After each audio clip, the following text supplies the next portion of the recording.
Hello and welcome to the pre-party for Monday, October 21st. I hope you find yourself having enjoyed a homecoming weekend and getting ready for kind of the middle of the semester. We've reached the midterm, so as a reminder, Friday will be your midterm exam study session, Wednesday from 5 to 6 in our regular classroom. We're going to switch gears this week and start talking about fruits and vegetables. I hope some of the information you found in the seafood lectures were interesting, kind of eye-opening, and maybe change your mind on what seafood is and how it can actually be included in your everyday life. Now, switching over to fruits and veggies, some of you are probably very familiar with these types of foods. You eat them pretty regularly in your diet. Others of you don't eat as many fruits and vegetables, maybe because they just never were good growing up. Some people don't like vegetables. Some people have an aversion to fruits. So it's really still all about consumer preferences and what you choose to consume in your diet. That being said, we are going to go into really understanding what fruits and vegetables are. I think most of us could figure out a definition for each, but in looking at it a little closer, we'll see that sometimes there's some confusion for the general population or the general consumer. So a fruit, by definition, is a mature ovary of plants with the seeds. Okay, so just like any other plant, those plants have to be able to reproduce and create more plants of the same kind, and they do that through regular reproductive functions as we see in other species. So those ovaries are what we're eating when we eat fruits. On the flip side, a vegetable is derived from various parts of the plant, so it's really not just one section. Those various parts could be the roots, the leaves, the stems, or the buds. There are different definitions, though, based on the situation you are discussing. So there is a culinary definition versus a botanical definition. So what I've given you for those two is more so the botanical definition, how the structure of that fruit plays a role in defining the fruit or the vegetable.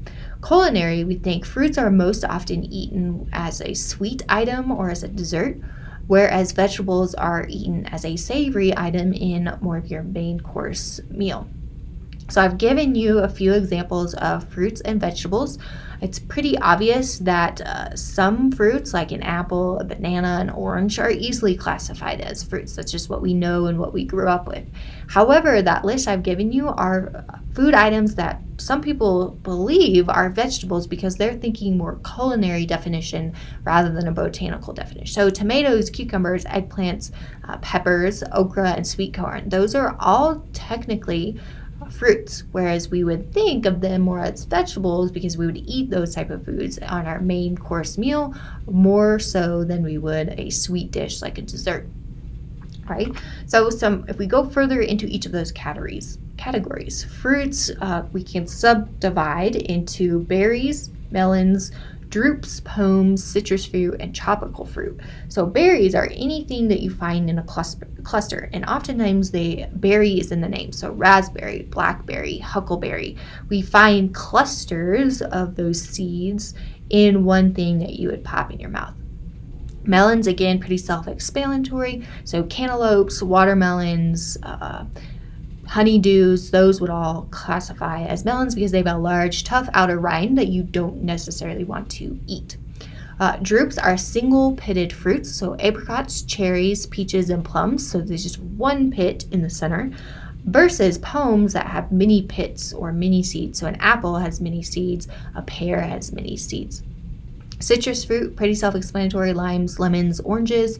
And then tropical fruit includes those that we're probably not as familiar with in our neck of the woods because we, again, are landlocked, so we have different food preferences than, say, fruits that come from tropical areas like Hawaii. So pineapple, papaya, mangoes, bananas, those all fall under that category. That doesn't mean because we aren't a tropical location, we can't get those types of fruits. So today's further PowerPoint slides will cover maintaining freshness of those fruits as they travel from place to place. On the flip side, if we look at vegetables, there are earth vegetables versus herbage vegetables. So things like lettuce or those that have some greenery associated with them are most often your herbage vegetables.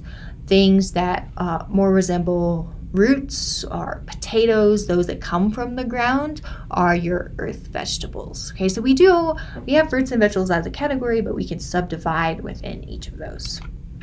So like I said, a big struggle in the fruit and vegetable industry is maintaining freshness, because we have to think we harvest those fruits and vegetables from a field or from a vine or from a tree. And as soon as we harvest them, we have to do something to try to preserve or maintain their freshness. Because if we think about it, a load of fruit, a big truckload of fruit that's taken out of the field, those fruits are still respiring. They're still active, producing heat through their biochemical reactions.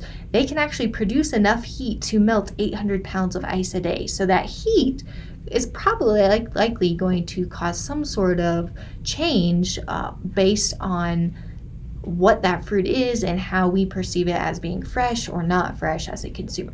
So what I want you to do is pause the pre-party, and I believe this video is 5 to 6 minutes. So pull up YouTube, watch this video at this link, and see what you have to think.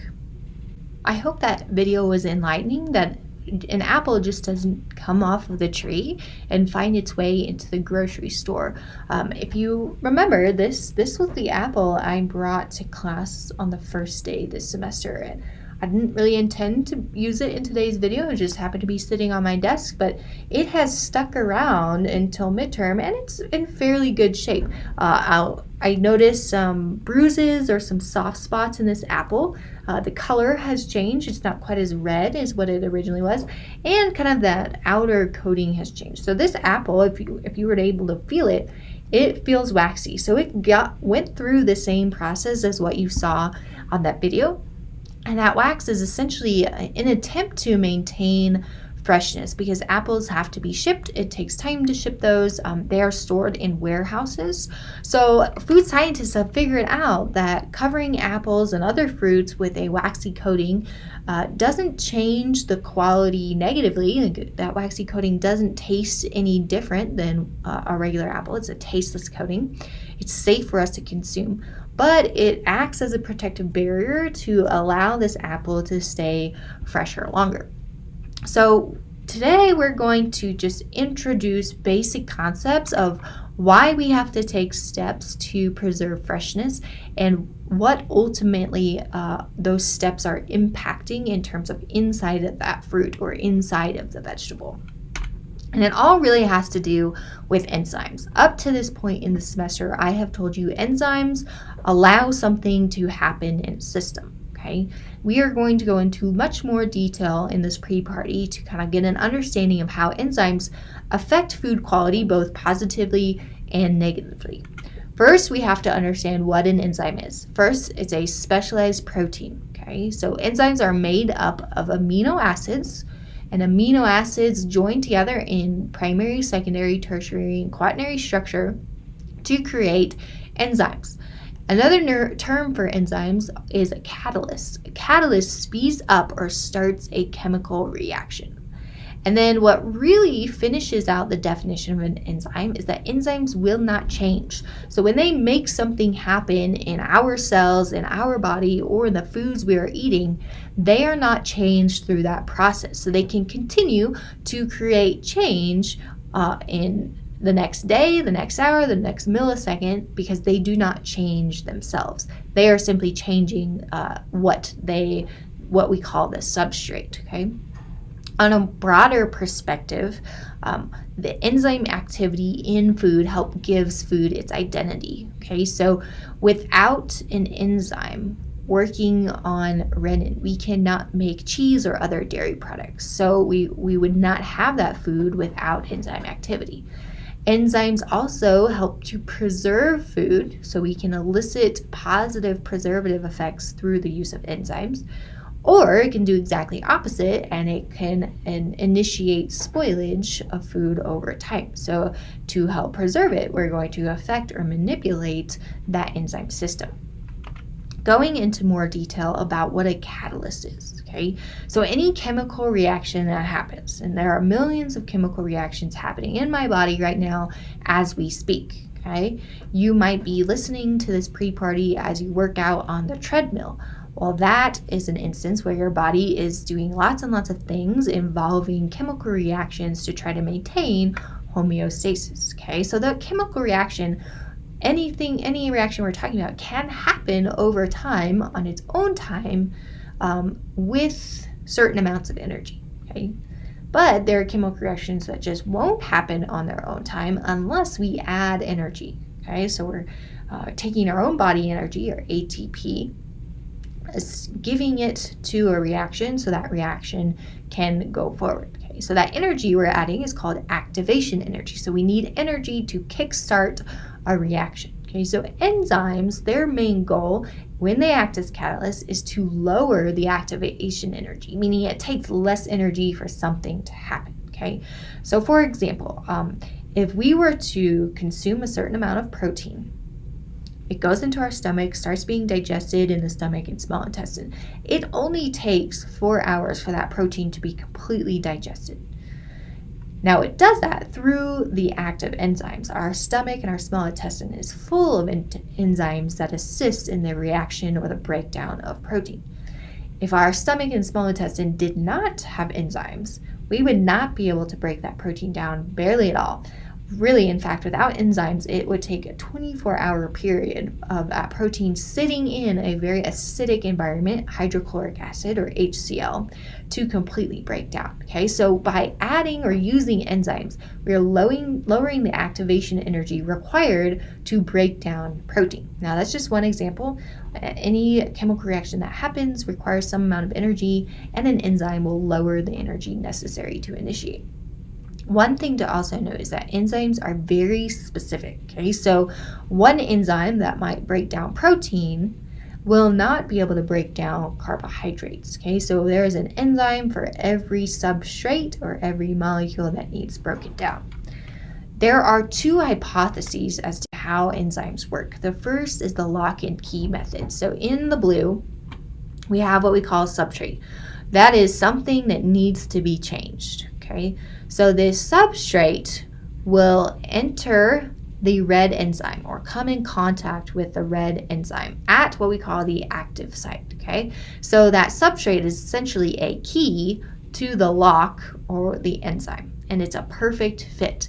So once these two interact, they've complexed together, the enzyme will cause some sort of change to happen to the substrate, and we get products from there. Okay, so this is almost the right model to use for an enzyme system.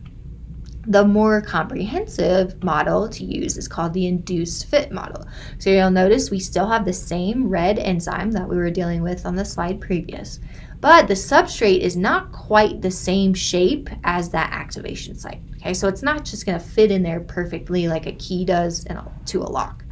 Instead, it'll start to come towards the activation site, and as soon as it interacts at some point with the enzyme system, that enzyme will change shape to fit the substrate's shape. And then it will produce two products and go back to its original shape. So this induced fit model is meaning that substrate is its own shape. As soon as it interacts with the enzyme, it's going to induce a conformational change or a shape change to the enzyme, and it will fit into that lock and key type mechanism, and then different byproducts are released as a result. Now, there are things called coenzymes. Many reactions require a coenzyme, and this is something that assists that enzyme and substrate complex to form. There are three ways that it can assist. First, the coenzyme can attach to the enzyme. Okay, it can attach to that red box. And once it does, that red enzyme will change shape and allow the substrate to bind like the lock and key. Second way it can do it, that coenzyme can attach to the substrate and cause the substrate shape to change to match the enzyme. Or thirdly, a coenzyme can act as an in-between. It can take a substance from the substrate, say, hey, I need to borrow this, give me this, and then it will take that substance and donate it to another compound. Okay, and so that's kind of an indirect enzyme mechanism. So you might be asking yourself, what is a coenzyme? That seems like a foreign term to me. The most common coenzymes found in foods and in our bodies are vitamins and minerals. So that's why it's super imperative that vitamins and minerals be included in the diet to help assist with enzymatic reaction. We as food scientists can affect enzyme activity through manipulating environments that those enzymes are in. So there are four main ways to do that. First of all, there's presence of water, okay? And this affects really the activity of enzymes, because without water, enzymes really can't work. But if we wanted to affect the shape or structure of an enzyme through denaturation, we can apply heat, we can change the pH, or we can add electrolytes. So let's talk about each of those individually. First, we have the presence of water. Like I said, enzymes really won't work, or they'll be really slow in working if they don't have water to assist them in the reaction. So let's look. Hopefully that diagram down below looks familiar. This again is a triglyceride, or triacylglycerol is another way of putting it. This we would find in fats. It's what we've been talking about the last week or so. When we add water, or this triacylglycerol is in an aqueous solution, and there is an enzyme or lipase in the presence of this fat and water, we can pull off one of those fatty acids, leaving just a diglyceride. Okay, so we can do that because water will come in here and attack this bond and create a free fatty acid and what's left of a diglyceride. Okay, so without water, this reaction wouldn't occur. Lipase, as an enzyme, would not be able to lower the activation energy of this reaction, so we would be left with a triglyceride. So in thinking about how we can affect the preservative qualities of certain fruits or vegetables or any other food through the presence or absence of water, if we dry a food out, we are removing any water, so enzymes cannot do their job. So any dried fruit that you buy at the grocery store, dried apricots, dried mangoes, dried bananas, we have removed all of the water, so any enzymes in those fruits will not be able to function and change the color, change the odor, or change the taste of that fruit. All right, now we can talk about, switch gears and talk about denaturing proteins. So the word denature means change of protein shape. Remember, enzymes are proteins, so if we denature an enzyme, we are changing the shape of that enzyme. And if we think back to our induced fit model, if we change the shape, the substrate will not be able to bind to the activation site of that enzyme. So nothing can happen. The reaction cannot go forward. So what heat does is slows or inhibits enzyme activity, because when we add heat to a protein, that protein will start to change structure or change form. Again, as soon as that happens, the reaction cannot go forward. If we think about our body's system as an individual unit, all the proteins in our body will likely denature at around 104 degrees Fahrenheit. Okay, so that is why when you get sick and contract a fever, getting up to that 101, 102 degrees, that's not a good state to be in, because some of the protein in your body is starting to denature and things are going awry. Okay, so all fruits like this apple or vegetables have enzymes that have their specific heat tolerance, and beyond that threshold, they will be denatured and then they cannot assist in enzymatic reactions. One example that's very, very commonly used in the vegetable industry is blanching. Okay, so if you've heard of blanching, it's a process by which we preserve vegetables that are intended to be frozen. So if you go to the freezer section and buy frozen vegetables, all of those vegetables have gone through a blanching process. So we blanch vegetables because if we were just to take a fresh green bean and freeze it, put it in a bag, freeze it, we are only slowing the enzyme activity. And we're looking at two enzymes in particular, catalase and peroxidase. So by freezing, we're just slowing down the rate at which those enzymes affect change. And that change is usually an off odor or an off flavor. So we're not going to get that same or expected flavor and smell that we would get from regular frozen vegetables.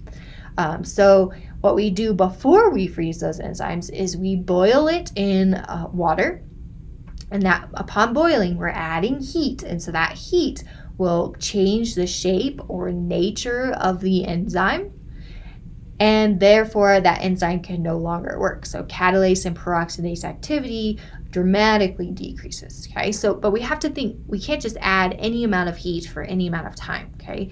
If we add too little heat for not enough time, blanching becomes ineffective. It actually becomes worse because a little bit of heat helps an enzyme. We want to get over that little bit of help and get to that negative impact on the enzyme in order to effectively blanch, okay? If we add too much heat, we're going to damage the green bean. It's not going to look right. The color is going to be wrong. We're going to damage some vitamins and minerals, so we're not going to get the nutritive value out of those vegetables, okay? So once we boil, we're going to immediately take it out of the pot and submerge it in ice cold water. The reason we do that is if we were to just take it out of the pot and let it sit at room temperature, it would still be hot. So the enzyme, or it essentially would be cooking that vegetable, okay? So we're gonna stop the cooking process by submersing that vegetable in ice cold water. Now, beyond inhibiting enzyme activity, blanching will also help cleanse the surface. Vegetables come from a field, so there's bound to be some contaminants, whether that's soil or some bacteria. So we're going to cleanse the surface, and it's going to brighten the color and soften the vegetable, which is important when we go to freeze in a plastic bag, okay? Now, if you are a visual learner here, this will help you. So when we heat or blanch a vegetable, we are essentially changing the shape of this enzyme. And here I've just added a little pentagon to say the shape is now different. So as soon as we do that, we can no longer allow this substrate to bind at the active site of the enzyme. So enzyme activity will not happen. Okay, so that's the basic premise of blanching. Okay, so if we think about every vegetable is different. So there's different blanching times for each vegetable. And I just went to Google and searched blanching timetable, and this is what I came up. So you can blanch at home if you would like. Say you had some corn, some family members in Nebraska sent you some corn and you want to freeze it for later because they sent you a whole box and you're not going to be able to eat it. You can blanch corn for 7 to 11 minutes. Now that's a pretty big time window, but anything less than 7 minutes, we're just going to help that enzyme and we're going to defeat the purpose. Once we get into that 7 to 11 time mark, we're going to inhibit catalase activity. If we were to go over that, we're going to overcook the vegetable. It's going to get soft and mushy, probably change a little bit of color. So that time variation depends on what vegetable you are blanching. You may now be asking yourself, well, if we can blanch vegetables and before freezing to preserve them, can we blanch fruits? Well, we don't want to blanch fruits in boiling water because it would lead to sogginess, and we're going to lose a lot of juice after we thaw those vegetables from the freezer. And that has everything to do with what we call turgor and the osmotic pressure of that fruit. Don't worry about that. Just know that we won't blanch fruits in water. Instead, we'll employ what we call chemical blanching. So we can use things like ascorbic acid or vitamin C or citric acid to chemically blanch. What that does is that vitamin C molecule, say my fist is vitamin C, it will scavenge oxygen. Okay, remember today's lecture we talked about lipid oxidation. So it will scavenge oxygen itself and prevent oxidation of the fruit. Okay, or say we don't have any vitamin C, we have to use another chemical form. We can use sulfur dioxide. This again prevents oxidation. It also prevents browning through the Maillard reaction. So it binds any sugar you would find in this fruit. And so that sugar cannot brown, so it's not going to change color as quickly. The problem with sulfur dioxide is some people are very allergic. So we cannot use sulfur dioxide to preserve fresh fruit. And if we use it to preserve processed fruits, we have to have less than 10 parts per million, which is a very minuscule amount. Okay. Or we can use a kind of a physical rather than chemical blanching method by coating the apple or the fruit with a sugar syrup.